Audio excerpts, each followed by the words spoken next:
शेळ्या राखायला किंवा म्हशी राखायला मी जायचो. त्यातनं ते आवाज मला आत्मसात झाले. थोडक्यात पिंडाला कावळा शिवत नसला की मला बोलून न्यायला. पण हळूहळू मी त्यांच्यामध्ये प्रसिद्ध झालो. कशासाठी? फक्त आणि फक्त कावळ्यांशी संवाद साधणारा म्हणून. मग बऱ्याच जणांनी मला त्याच नावाने हे करायला लागले की बर्डमॅन बर्डमॅन. मध्ये कालांतरी पक्षीराज पण म्हणत होते.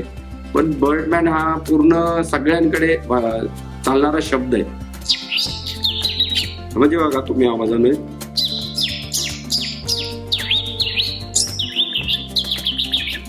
असे हे किलबिल जी चालू राहते.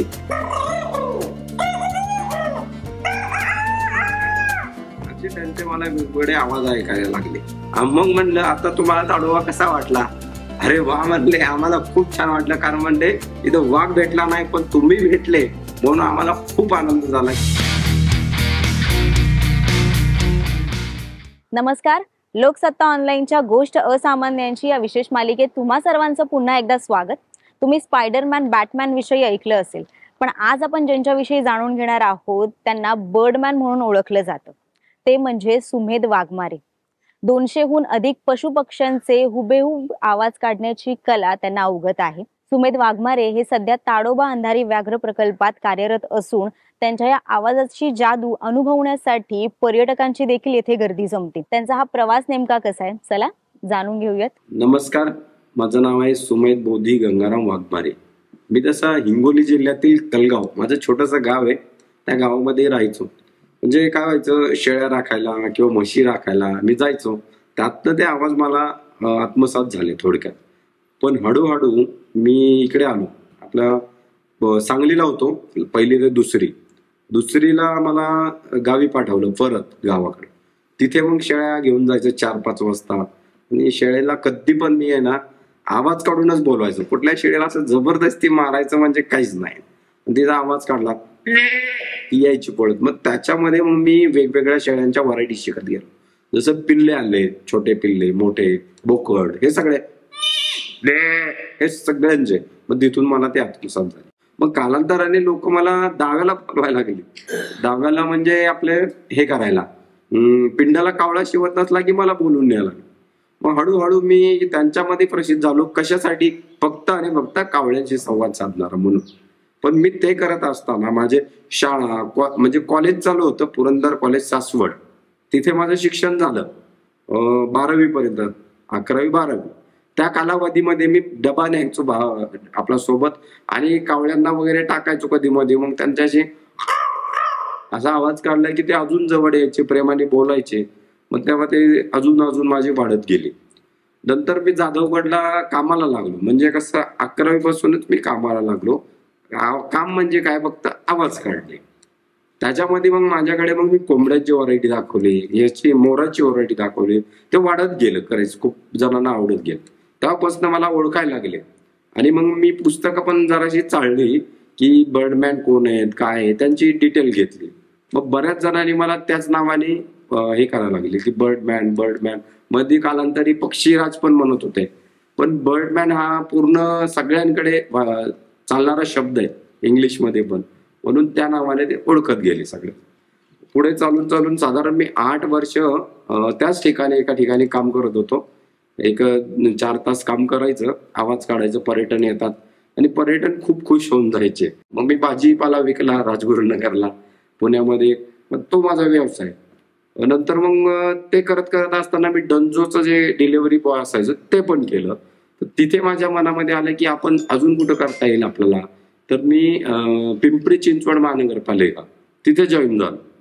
ॲज म्हणजे नेचर वाचवण्यासाठी, सॅग्रिगेशन बद्दल अवेअरनेस करण्यासाठी. मग चौकांमध्ये माझे कार्यक्रम घ्यायला लागले लोक.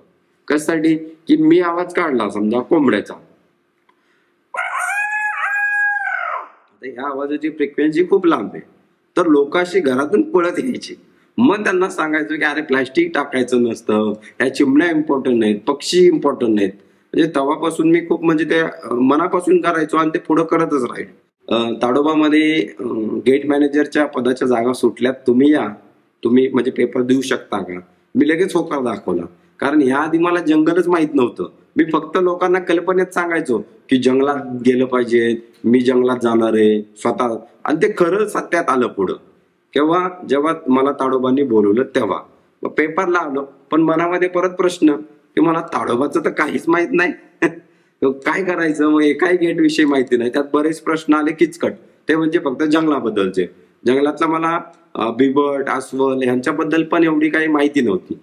मी मग साहेबांना तिथंच बोललो की म्हणलं पेपर तुम्ही घेतलाय, तिथले जे घेणारे होते त्यांनी म्हणलं सर मला तर या पेपर मधलं काही जमलं नाहीये, पण मला एक मनामध्ये इच्छा आहे की हा पेपर ज्यांनी जमा करतात किंवा आपले साहेब आहेत जे वन विभागाचे, त्यांच्याशी मला एकदा भेटायला मिळालं तर खूप चांगलं होईल. मग आमचे खोरे साहेब होते एसीएम, त्यांनी एक कोंबड्याचा आवाज ऐकला. अरे वा म्हणले, बढिया आवाज काढतो तुझं. मग त्यांनी नेलं आम्हाला रामगावकर साहेबांनी, म्हणजे FD फील्ड डायरेक्टर आपल्या चंद्रपूर ताडोबाचे. तर त्यांच्याकडे नेलं. मग त्यांनी मस्त सगळं काय ऐकलं आणि लगेच मला निवड केली. म्हणले तू गेट मॅनेजर म्हणून नाही, आता नॅचरलिस्ट म्हणून आणि इथे मग बर्डमॅन म्हणून काम कर. मग तिथून ती संधी निर्माण झाली. आता इथं प्रश्न काय आला की शेळ्यांचे मेंढ्यांचे आवाज ऐकून लोक माझ्याकडे आकर्षित होणार आहे का? नाही मुळात. मग मी काय केलं, म्हणलं साहेब मला थोडीशी वेळ द्या.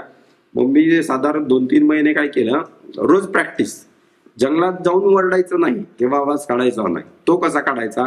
तर जंगलामध्ये फिरायचं सफारी सोबत, सगळं फिरून यायचं आणि बाहेर आल्यावरती त्याची प्रॅक्टिस करायची. इव्हन जिथं पक्ष्यांना त्रास नाही होत त्या परिसरामध्ये. म्हणून तर माझे शो हे हॉलमध्ये होतात. याचं कारण बरेच पक्षी प्राणी मला प्रतिसाद द्यावा लागले.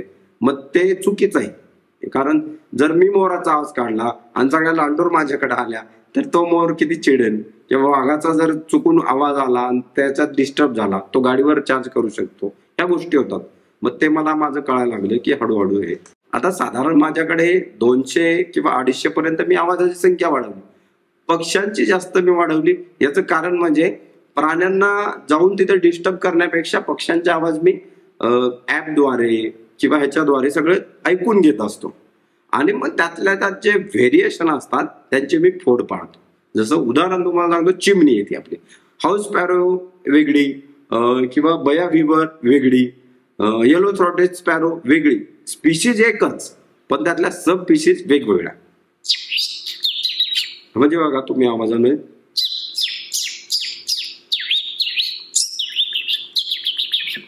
असे हे किलबिल जी चालू राहते.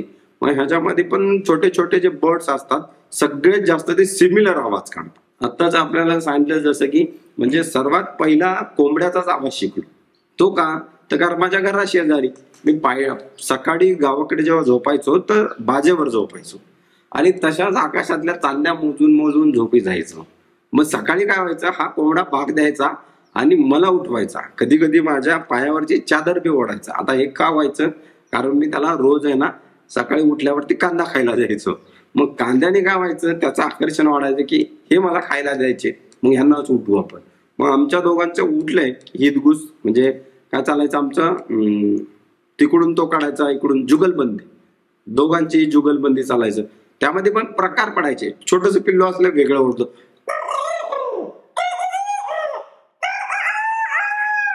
असे त्यांचे मला वेगवेगळे आवाज ऐकायला लागले. जेव्हा मी आवाज शिकत गेलो तेव्हा मी म्युझिकचे पण शिकत गेलो. आमचे सर म्हणायचे की बाबा प्रत्येकाला एक वाद्य आलं पाहिजे, पण मला तर वाद्य यायचंच नाही. मग मी आयडिया केली की माझ्याकडे जी क्षमता आहे ती वापरायची. मग गिटार, सनई, तुतारी, पिपाणी अशा 12 व्हरायट्या मी वाद्यांच्या वाजवतो आणि तेही परफेक्ट. आणि त्यात बी व्हायब्रेशन त्या ज्या असतात, असं समजा एक तार दाखवतो छेडून, जशी की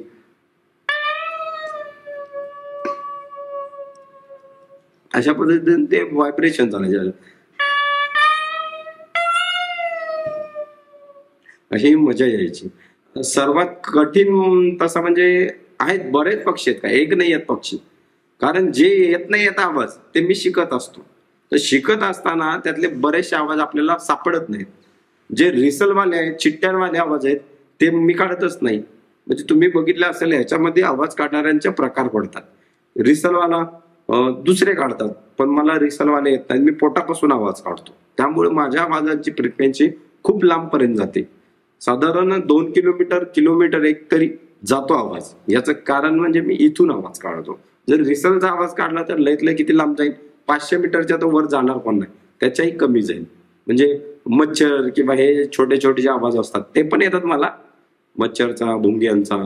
ते असे कमी फ्रिक्वेन्सीवाले. आता साधारण माझ्याकडे 200 पक्ष्यांचे ठेवलेत मी फक्त.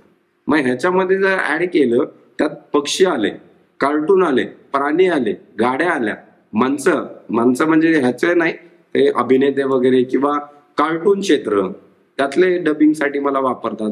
मी समजा जिलेट गार्डला पण आवाज दिलेला आहे. तर असे ऍडव्हर्टाईज कंपन्याज आहेत, त्यांना आवाजासाठी वापरतात मला. बॅकग्राऊंड बऱ्याच चित्रपटांना पण दिले मी आवाज आधी.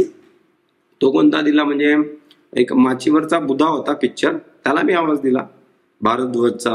मग जर पक्ष्यांमध्ये गाणे बनवायचे असतील तर इंटरेस्टिंग माझ्या आवाजांचा उपयोग करून घेतात. मी त्याला पाहिजे तसा स्वर देऊ शकतो ना. हे आवाज पक्ष्यांचेच आहेत पण स्वरामध्ये जातो. किंवा कोकिळा हा स्वर झाला. किंवा भारद्वाज आणि या तांबट मिक्स केला तर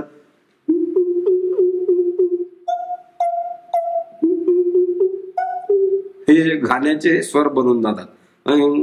गाणे जर बनवायचे असतील तर बरेच निसर्गप्रेमी किंवा मूव्हीवाले नेचर जर पाहिजेत असेल तर माझ्याकडे येतात आणि शूटिंग करून घेऊन जातात बॅकग्राऊंडसाठी. म्हणजे साधारण 8 ते 10 वर्ष झाली होती. पुन्हा गोंधळ पुन्हा मुजरा इथे भेट झाली होती सयाजी सरांची. आता बरेचसे ते काय करायचे, बॉलिवूड आपले कोण बॉडीगार्ड सगळ्यांना धक्के मारायचे, पण मी दुरूनच एक असा आवाज काढला. तेव्हा सयाजी सर कोण इकडे इकडे म्हणले बस बस. मग तेव्हा त्यांनी त्या कलेची दखल घेतली तेव्हा, आणि मस्त म्हणले खूप छान करतो असं तसं 10 वर्षापूर्वी. त्यानंतरचा डायरेक्ट प्रसंग आला तो इथे घरबंदूक बिर्याणीच्या वेळेस. अण्णांनी पण खूप छान कौतुक केलं, तुम्ही बघितलं त्या व्हिडिओमध्ये. ते म्हणत होते मस्त फिरून येऊयात, हे करूयात, तू तर वेगळाच आहे, इंटरेस्टिंग आहे.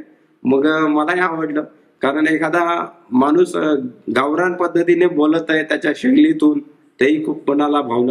त्याच पद्धतीनं सचिन तेंडुलकर सर जे आहेत ते तर खूपच भारी आहे, कारण ते क्रिकेट तर खेळण्यामध्ये खूप वरती आहेत, म्हणजे मास्टर ब्लास्टर म्हणून ओळखले जातात पूर्ण.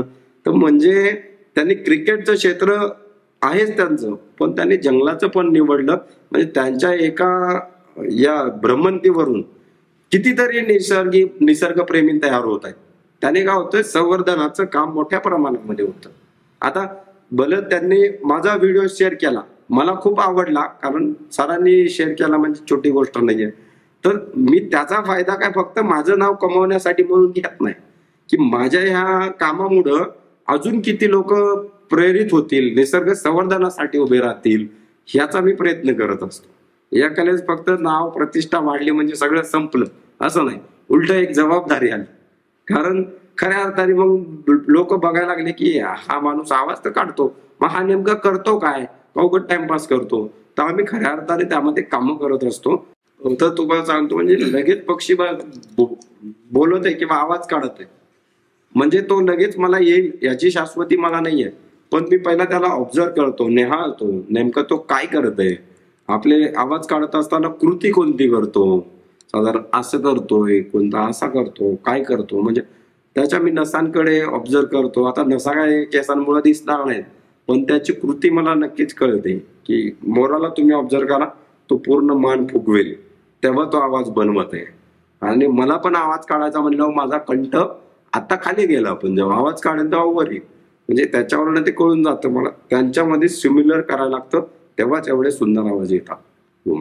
पर्यटक तर खूप खुश आहेत म्हणजे तुम्हाला सांगतो, बरेच पर्यटक मी ऑब्झर्व केले की गेले आणि त्यांनी म्हणतात आमचे आता 10,000 20,000 गेले. बरं मी त्यांना सांगतो पण पटवून, तुमचे 10,000 20,000 गेले, पण तुम्हाला सांगतो पटवून कसं, जे आत गेले सगळं फिरले पण वाघच दिसला नाही, असे तोंड घेऊन उदास चेहऱ्याने निघून जातात.